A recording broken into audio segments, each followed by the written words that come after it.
Welcome to the Productivity Podcast. He's back for the fourth time, I think, on the podcast. We've got James Boll, who is the captain at Purposeful. Hi, James. Hi, Simon. How are you doing? Well, thanks for having me back 4 times. Is that a record? Yeah, you are. You're leading the way. And all yours have been very well listened to, whether it's been just me or you, or we were joined by Simon Fraser on one as well. So clearly people like the sound of your voice, not necessarily mine. Today, we're going to reflect on 2020. Clearly a very, very strange year. No one would have guessed how it had panned out at the start of that year. But we're really going to focus on purpose again, because that's your area of expertise and where you really add some great value to the podcast, to the listeners. And think about how people's purpose has stood up this year, because I think it's been a test of purpose and character for lots of individuals and lots of organisations. So what's kind of your reflections on the state of purpose as we leave 2020 and enter 2021? Yeah, I agree. It's been a year that nobody predicted. And looking forward at 2021, we don't know how quickly vaccines will roll out, how quickly the world will get back to normal as well. So one of the things that was really important for me in 2020 was this idea of scenario planning. I think anybody listening, if you can think ahead now to where we'll be in 12 months' time, plan 3 or 4 different scenarios and see what plan sounds good in all 3 or 4 of those scenarios. I think you'll be in a really good place. And that's kind of how I begin generally. But in terms of purpose, the state of purpose in 2020 is in some ways, it's in really rude health. And in some ways, we've had a bit of a stagnation almost. Consumers say they're ever more interested in environmental and social issues, and the environmental and social impact of business is becoming ever more important within that. And in that respect, I think purpose has become more center stage, and the debate's become a bit more nuanced. But in general, actually, I think not much progress has been made, and there's been a bit of hypocrisy through 2020. So it's a really, really mixed picture. And is that because people have been sidetracked with other things and that's taken over, and they've been in more, I suppose, survival mode for lots of organisations, and other organisations of the backbone of the nation mode, if that's even a thing, of keeping us going, so these supermarkets, hospitals, all those essential places? Yeah, I mean, the impact of COVID, I think, was obviously huge, and the organisations that already lived their purpose, in that sense of purpose wasn't just writing on the wall or a marketing slogan, they've done really well. So Brewdog switching to do hand sanitizer or whatever it is, there's lots of examples of that where it was just really obvious to brands, this is what we need to do to help with the pandemic. I think there were lots of brands that scrambled to try and make an impact, and that comes from not having that clear sense of lived purpose, but it being maybe more of a marketing construct. And when you look at the surveys that are out, the Edelman Trust Barometer, they report trust being now the second most important factor in brand choice for consumers.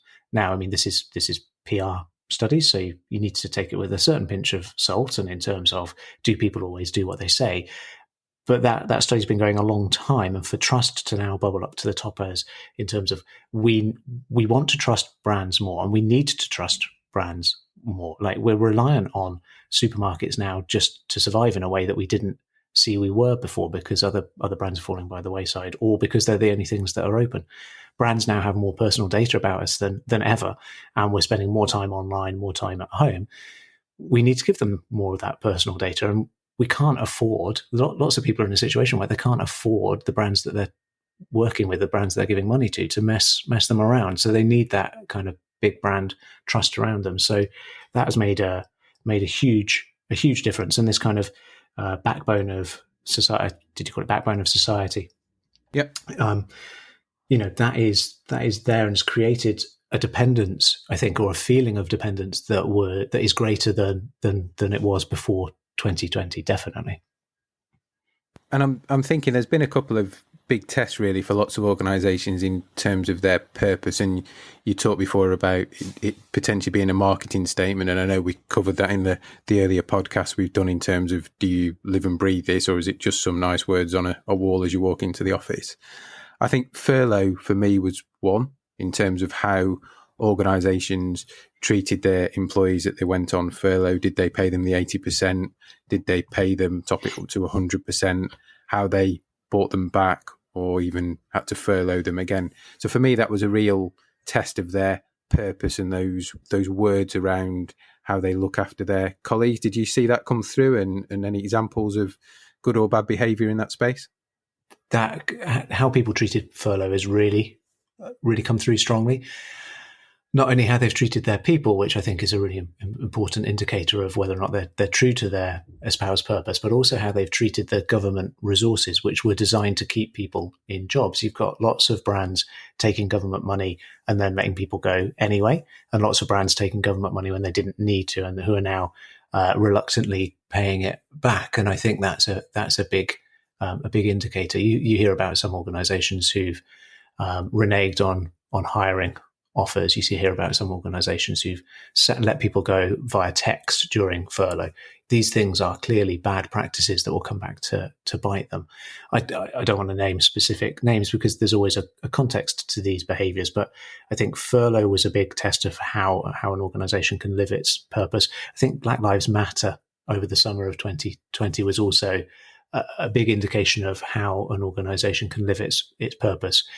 Are you a brand that is happy to put a black square on Instagram and shut your Instagram account down for a day, but yet you don't have any people of colour on your board or leadership team and have made no commitment to changing that?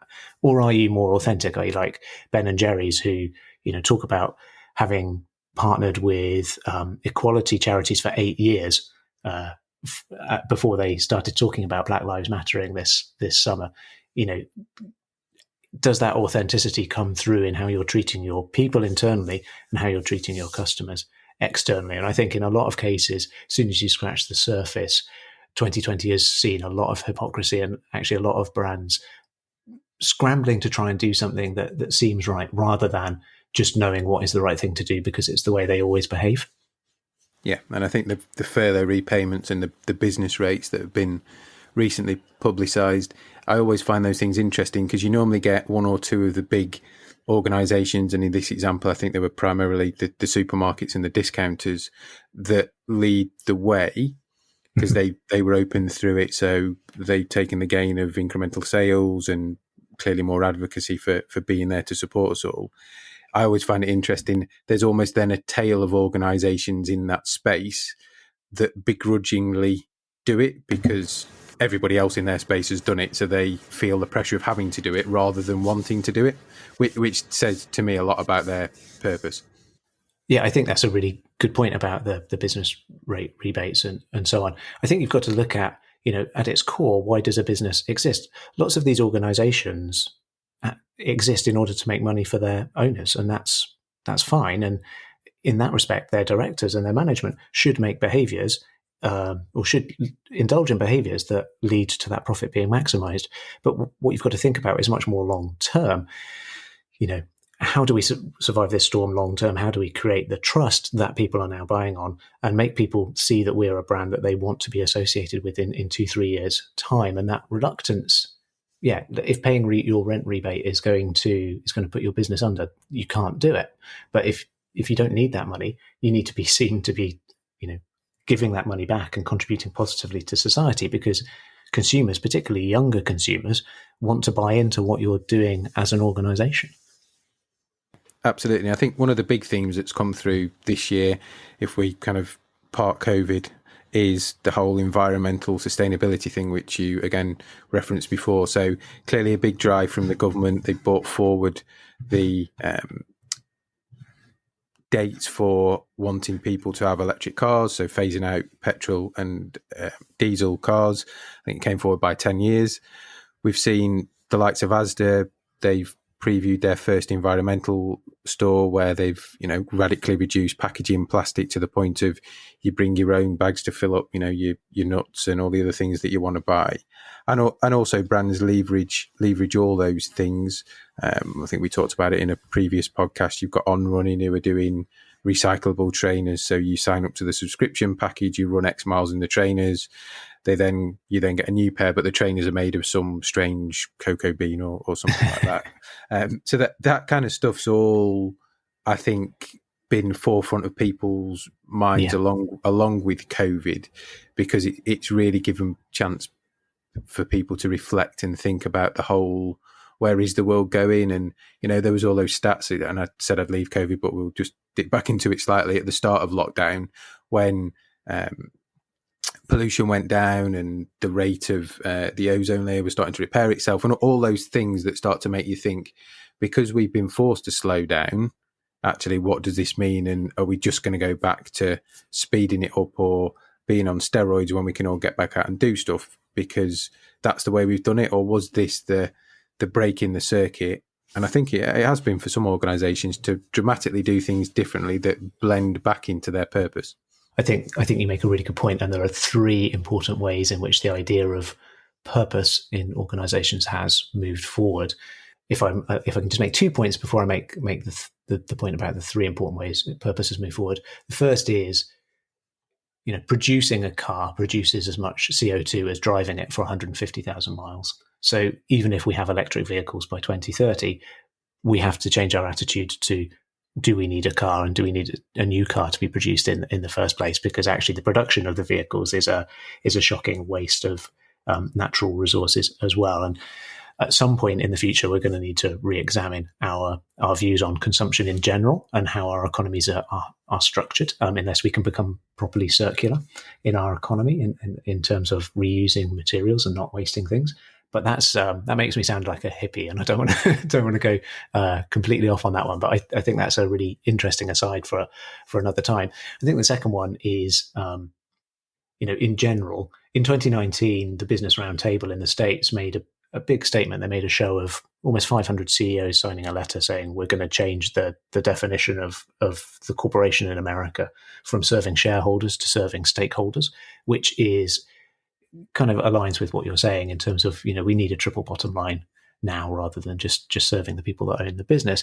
However, when those CEOs were then tested in 2020, under half of them had actually taken any action or could identify any action they'd taken in order to put the stakeholder at the center of the organization rather than the shareholder.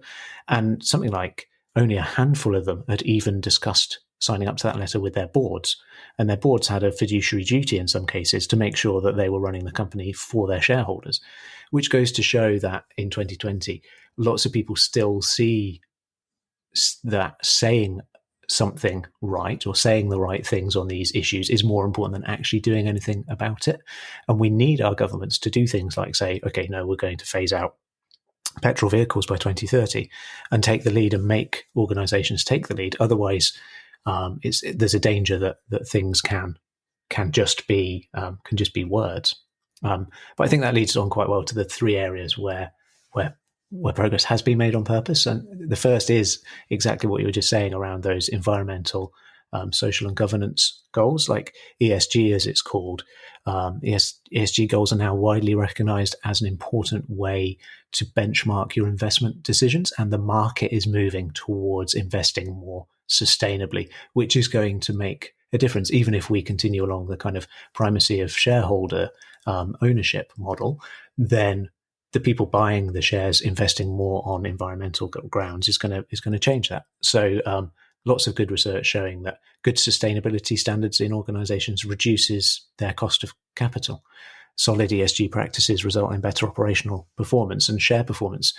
Not in all studies, but in kind of 4 out of 5 studies, on average, share performance is improved if your company has a good ESG practice. And we can go into ESG in more detail if you want. But I think in general, this idea that people are investing now with an eye on the future and how these companies are run, that's going to make a big difference, I think, throughout the next decade. And a big example of maybe people taking notice of this kind of sustainability or environmental angle is in the summer of 2020, Oatly, I don't know if you know Oatly, the kind of the oat milk brand, got a lot of publicity because they did a share issue and raised some money. And amongst the usual kind of liberal actors and sports people investing in them, they also took a big load of funding from Blackstone, which is a fairly traditional investment house whose CEO is a massive Donald Trump supporter. And lots of people decided that they would cancel Oatly on Instagram. People were sharing how you can make your own oat milk so you don't need to give money to Blackstone. And it was quite a 2020 story, really, because it involved It involved money, it involved a corporate social brand, and it involved cancellation on social media. But I think the fact that a company like Blackstone wants to invest in a company like Oatly shows that consumers are buying environmental and social brands in such numbers that traditional investors want to be a part of it. And that is all, I think, a movement towards a more healthy society where these environmental and sustainability things are taken to the front. So investment is one area where I think there has been a big movement forward, and it's spurred, as you say, Simon, by governments and by consumers wanting more of that stuff. And if we think about some of the other things that happened in 2020, so John Lewis, quite big press, they refreshed their purpose statement, didn't they? So it'd be good if you can maybe share with the listeners some insight into how you found that and what you thought about it. Yeah, I will, and I think that relates to the other two areas where there's been progress forwards, like the thinking in purpose circles. When you read articles about purpose now, it flipped in 2020. The majority of articles are no longer around purpose matters, and this is why it's important. The majority of articles are now about purpose isn't a marketing slogan. Purpose has to be something real and lived. And how do you live your purpose? And that is a really big turning point, because if you as a brand aren't able to articulate your purpose, the advice you're going to get now isn't just write some nonsense bullshit purpose statement that is going to go on the wall of your boardroom, but actually think about how you're going to embed that in your organization, and it's going to make a bigger difference. And, all of the evidence points to people caring more about the purpose of the brands that they interact with. They want to trust the brands that they're buying from. They want those brands to have a positive impact on society. And they want to feel like day to day, the work that they're doing is contributing positively to communities. And these things, I think, together mean that as we enter 2021, this notion of purpose is more important than ever. Now, I didn't work on the John Lewis Purpose Refresh, although I wish I had. It looked like a fascinating project, but they decided to renew their purpose statement in 2020 because they see being relevant to consumers, differentiating yourself and being innovative is the key to surviving in retail at the moment. And they felt like they were talking a good game, but they weren't really delivering on that. And they felt that was because they didn't really have that clear, meaningful purpose at the bedrock of their business. So they have worked to redefine their purpose, which is now, we are a partnership for positive change, improving lives and building a more sustainable future, which very clearly meets the 4 A's of purpose. If you want to go back and listen to earlier podcasts about how you define purpose, John Lewis and partners have nailed that. But they've also supported it with 10 really clear and actually quite boring commitments in order to show how they're living that purpose. And the fact that they've taken this step, I think, is a big thing for purpose, because they saw it as an opportunity. In a world where trust is low, but people are craving trust. I hate using these general terms, but where Generation Z and millennials are beginning to take over and become the majority in the population, they really believe that the way people behave is going to follow what people are saying is their intention. Today, they're seeing parents being influenced by their teenagers in greater numbers than any previous generation. And they felt that we really need to go back to our roots and have this really clear purpose at the center of everything we do. It's fascinating how companies like that, they set the standard and set the tone. So it'll be interesting to see how others follow suit. The way that they've done it, I think, offers us 2 or 3 really important lessons. If we're looking at our business, particularly if we're a retailer, what are the things that we can learn from the way John Lewis has done this? As they blaze this trail, what are they doing right that we can learn from? And I think the first thing is, John Lewis has got this amazing heritage and this brilliant origin story, but they've really beefed it up and started talking about it. This idea that their founder, Stephen Lewis, the son of the original John Lewis, spent 2 years convalescing from a riding accident, thinking about how it was wrong that his parents were taking money out of the company, taking more money out of the company than all of their team members were being paid at the time.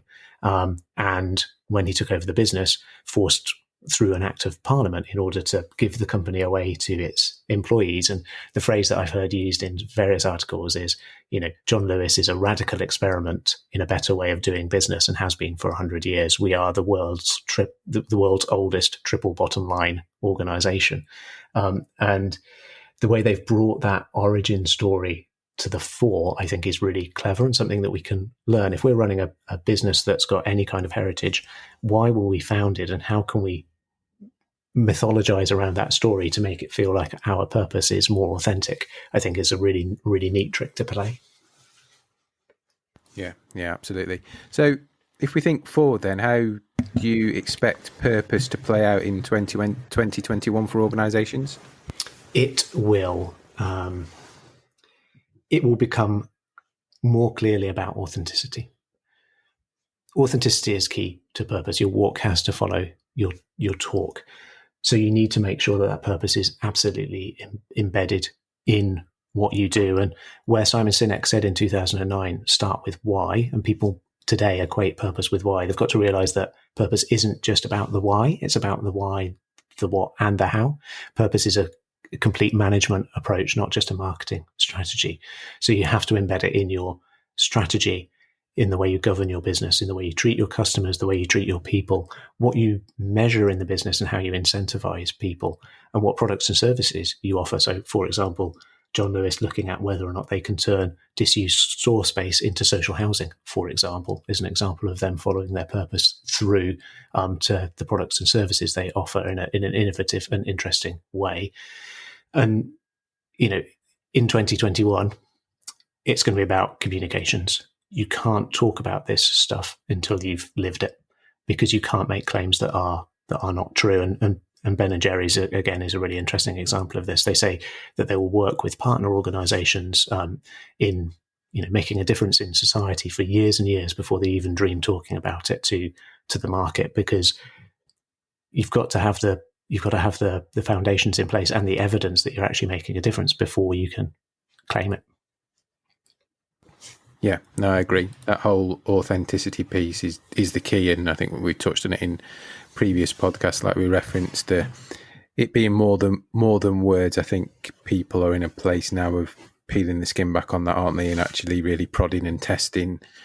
Do you deliver what you say you will deliver for your people and for your customers, and for clearly more and more importantly now the environment and society? So yeah, if ever there was a year for people to really live out their purpose in all aspects of their organisation, I hope 2021 will be one of those pivotal ones. Lots of pent up frustration from 2020, lots of opportunity, again, lots of change, but yeah, let's cross our fingers and hope it does play out, because I think everyone will benefit if it does.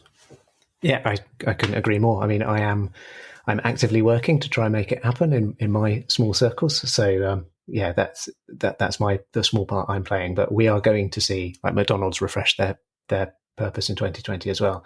Through the next 2 years, we're going to see a cavalcade of brands refreshing and rolling out these new purpose statements. They've got to make sure that they have plans to back them up, otherwise they're going to fall by the wayside. And so that would be my message for 2021: is define it and figure out how you're going to live it, because it's going to make a big difference. And you want to be at the vanguard of people doing that, not the followers. Awesome. So on that note then, can you just remind people, if they want to further conversation with you, where's the best place to find you? Yeah, of course. So I'm obviously a bit of a nut about purpose, but you can find me at my website, purposeful.com, which is prpsfl.com. And on there, you will also find the Purpose Cast, my 7-part podcast, which details what is purpose, what are the benefits, how you discover it, and so on, with some very exciting special guests, including yourself, Simon. So please head along to the Purposeful website. You can hear that website there or on all major pod platforms. Or if you want to drop me an email, get in touch at james@purposeful.com. Purposeful, again, being spelled PRPSFL. And I would be delighted to chat about any of this. Awesome. I appreciate you coming back on, James, for fourth time. It's been good to reflect. 2020 was a year that will live in everybody's memory for maybe the wrong reasons, but hopefully there's been some bits that have shone through for people to make it positive, and let's hope that 2021 ongoing will really start to see, certainly around purpose, things drive forward. So as ever, it's been great to speak, and look after yourself. Thank you for having me back. Have a great year. Thank you.